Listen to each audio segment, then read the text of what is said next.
إن الحمد لله وحده والصلاة والسلام على من لا نبي بعده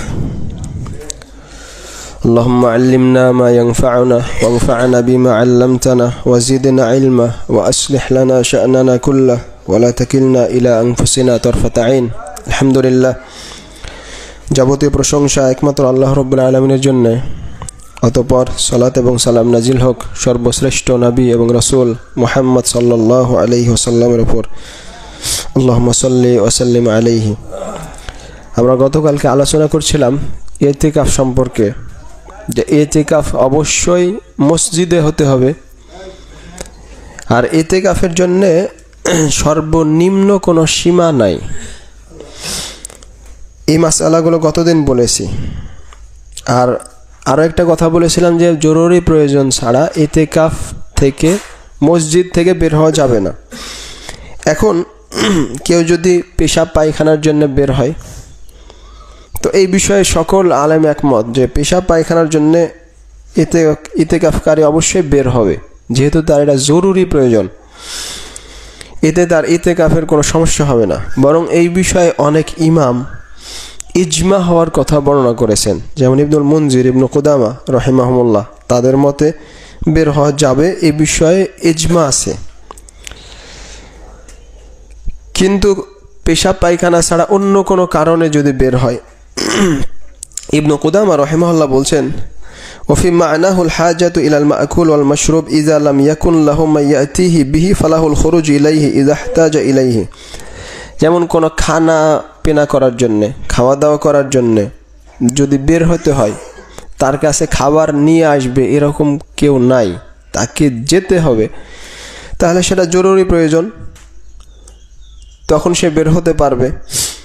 তারপরে তার যদি বমি করার প্রয়োজন পড়ে, তাহলে সে বাইরে বের হবে, যেহেতু মসজিদ না হলে নোংরা হবে। এগুলো হলো জরুরি প্রয়োজন, এগুলোর জন্যে সে বের হতে পারবে। আর এমনি আবার আরেকটা জরুরি প্রয়োজন আছে, যে এমন মসজিদে ইতিকাফ করছে যেখানে জুমার সালাত হয় না, 5 ওয়াক্ত সালাত হয়। গতকালকে বলেছিলাম যে এমন মসজিদেও ইতিকাফ করা সহিহ, আল্লাহু আলাম। তো জুমা আদায় করার জন্য মসজিদ থেকে বের হয়ে জুমা মসজিদে যাবে, এটাও জরুরি প্রয়োজন। এক্ষেত্রেও তার ইতিকাফ ভঙ্গ হবে না বলে ইবনু কুদামা রাহিমাহুল্লাহ উল্লেখ করছেন এখানে। পরের মাসআলা, যে অসুস্থ ব্যক্তিকে দেখতে যাওয়া অথবা জানাজায় উপস্থিত হওয়ার জন্য যদি বের হয়, এই সম্পর্কে একদল আলেমের মত, যদি সে ইতিকাফ করার সময় শর্ত করে যে আমি ইতিকাফ করা অবস্থায় কেউ মারা গেলে জানাজায় যাব, এই শর্ত করে যদি ইতিকাফে বসে, তাহলে সে বের হতে পারবে। এই মতই শাইখ ইবনে উসাইমিন রাহিমাহুল্লাহ বলেছেন। কিন্তু অন্যান্য আলেমরা বলছেন যে না, সে পারবে না। যদি শর্ত করে তাও পারবে না, কারণ এটা জরুরি প্রয়োজনের অন্তর্ভুক্ত নয়, এই বলে তারা ফতোয়া দিয়েছেন। আল্লাহু আলাম বিসওয়াব। আর এটাই মনে হয় বেশি সঠিক, যে সে রোগী দেখতে যাবে না, জানাজায় অংশগ্রহণ করবে না। আল্লাহু আলাম বিসওয়াব। কেউ যদি ইতিকাফ করা অবস্থায় স্ত্রীর সাথে মেলামেশা করে, সহবাস করে, তাহলে তার বিধান কি?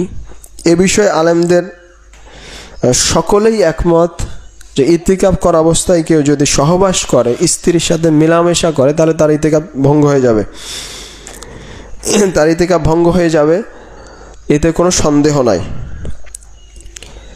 তারপরে বাইরে বের হওয়ার বিষয়ে মুয়াজ্জিন, আমাদের এখন তো মসজিদেই আজানের ব্যবস্থা আছে, যদি আজান দিতে বাইরে উঁচু কোথাও উঠতে হয়, তখন সে বের হতে পারবে কিনা? এ বিষয়ে ইবনুল মুনজির রাহিমাহুল্লাহ বলেছেন যে খোলাসা কথা এই, যেহেতু আজান দেওয়া, তাকে উঁচু জায়গায় ওঠা এটা জরুরি প্রয়োজন, সুতরাং সে বের হতে পারবে, এতে তার ইতিকাফের কোনো সমস্যা হবে না। তারপরের মাসআলা, যে কোনো মহিলা, এই মাসআলাগুলো অনেক দীর্ঘ, আমি একবার শর্ট করে বলছি। কোনো মহিলা যদি ইতিকাফ করা অবস্থাতে তার হায়েজ শুরু হয় কিংবা নিফাস শুরু হয়, তাহলে সে কি করবে? যেহেতু মসজিদে তো আর হায়েজ অবস্থায় অবস্থান করা তার জায়েজই নাই, সেক্ষেত্রে ওলামাদের ফতোয়া হচ্ছে সে ইতিকাফ ছেড়ে বাসায় চলে যাবে, কেউ কেউ বলেছেন আবার মসজিদের বারান্দায় তাঁবু টাঙ্গাবে। আল্লাহু আলাম। এ বিষয়ে মাসআলা হচ্ছে, যদি তার ইতিকাফ করা মানতের ইতিকাফ না হয়, এমনি মুস্তাহাব হয়, যদি সে মানত করে ইতিকাফ করার, মানত করে ফরজ করে নেয় তাহলে ভিন্ন। যদি মুস্তাহাব ইতিকাফ হয় স্বাভাবিকভাবে, তাহলে সে বাড়ি ফিরে যাবে, আর পরবর্তীতে তাকে ফিরে আসা তার জন্য আবশ্যক নয়। কিন্তু যদি ফরজ ইতিকাফ হয়, মানত করেছে, তাহলে আবার ফিরে আসতে হবে সে পবিত্র হলে। এই হচ্ছে খোলাসা কথা। আল্লাহু আলাম। এখন মাসআলা হচ্ছে যে ইতিকাফের সময় কখন সে ইতিকাফ শুরু করবে আর কখন শেষ হবে। এই বিষয়ে জমহুর আলেমের মত হচ্ছে, ইতিকাফ শুরু করবে 20 রমজানের পরে, সূর্য ডুবে যাবে, 21 রাত শুরু হবে, এই মাগরিবের পর থেকেই সে ইতিকাফে বসে যাবে। যদি এই মতে হয়, তাহলে সহিহ বুখারীর আমরা একটা হাদিস দেখি যে আয়েশা রাদিয়াল্লাহু তাআলা আনহা বলছেন, কানা রাসূলুল্লাহ সাল্লাল্লাহু আলাইহি সাল্লাম ইযা আরাদা ইয়াতাকিফ সাল্লাল ফাজর সুম্মা দাখালা মু'তাকাফা,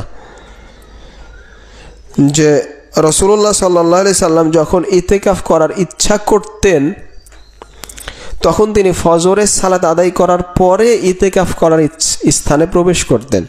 এখানে আয়েশা রাদিয়াল্লাহু তাআলা বলেন ফজরের পরে, অথচ জমহুর আলেমদের মত হচ্ছে 20 রমজানের মাগরিব পরেই ইতিকাফে বসবে। তাহলে এই হাদিসের উত্তর কি? জমহুর আলেম এই হাদিসের উত্তর দিয়েছেন এই যে, যেহেতু ইতিকাফ 10 দিন, ফজর পরে যদি করে তাহলে 10 দিন হচ্ছে না, অতএব মাগরিব পড়েই সে ইতিকাফে বসবে। কিন্তু এখানে রাসূলুল্লাহ সাল্লাল্লাহু আলাইহি ওয়াসাল্লাম যে ফজর পড়ে ইতিকাফরত স্থানে যেতেন, এটা হচ্ছে তার জন্য যে তাঁবু টাঙ্গানো থাকতো, সেই বিশেষ স্থানে উনি ফজর পড়ে ঢুকতেন, মানে মাগরিব পড়ে মসজিদে থাকতেন, সারা রাত্রি ইবাদত করতেন, আর ফজর পড়ে ওই বিশেষ স্থানে ঢুকতেন। এই বলে ব্যাখ্যা দিয়েছেন জমহুর আলেম। যদিও এই বাহ্যিক অর্থেই অনেক ইমাম ফতোয়া দিয়েছেন, যেমন শাইখ ইবনে বাজ, ফতোয়া লাজনাত দাইমা, তাদের ফতোয়া হচ্ছে ফজর পড়ে প্রবেশ করবে এই হাদিসের আলোকে। কিন্তু জমহুর আলেমদের মত আল্লাহু আলাম, আর ওটাই সহিহ। শাইখ ইবনে উসাইমিন সেটাকে প্রাধান্য দিয়েছেন যে 20 রমজানের পরে মাগরিব পড়েই ইতিকাফে প্রবেশ করবে। আর শেষ হবে কখন? শেষ হবে ফাইন্নাহু ইয়াখরুজু ইযা গরাবাতিশ শামসু মিন আখিরি ইয়াউমিন মিন আইয়ামি রমাদান, রমাদানের শেষ দিন যখন সূর্য ডুবে যাবে তখন সে ইতিকাফ থেকে বের হবে। এটা একটা মাসালা, অনেক আলেম এই মাসালা নিয়ে আসেন, সেটা হচ্ছে তাহলে ঈদের রাত, সেই রাতও কি মসজিদে থাকবে, মানে ঈদের সময় শুধু বের হবে? এ বিষয়ে ওলামাদের ফতোয়া যে না, ঈদের রাত তার জন্য থাকা আবশ্যক নয়, মানে মুস্তাহাব নয়।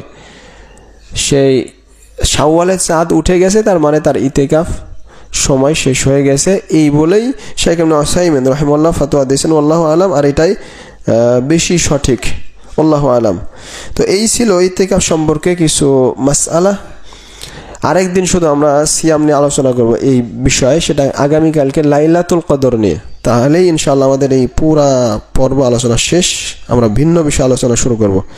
আল্লাহ আমাদের সবাইকে এগুলো জেনে আমল করা তৌফিক দান করুন। আল্লাহুম্মা আমিন। সুবহানাকাল্লাহুম্মা ওয়া বিহামদিক, আশহাদু আল্লা ইলাহা ইল্লা আনতা, আস্তাগফিরুকা ওয়া আতুবু ইলাইক। আসসালামু আলাইকুম ওয়া রাহমাতুল্লাহি ওয়া বারাকাতুহু।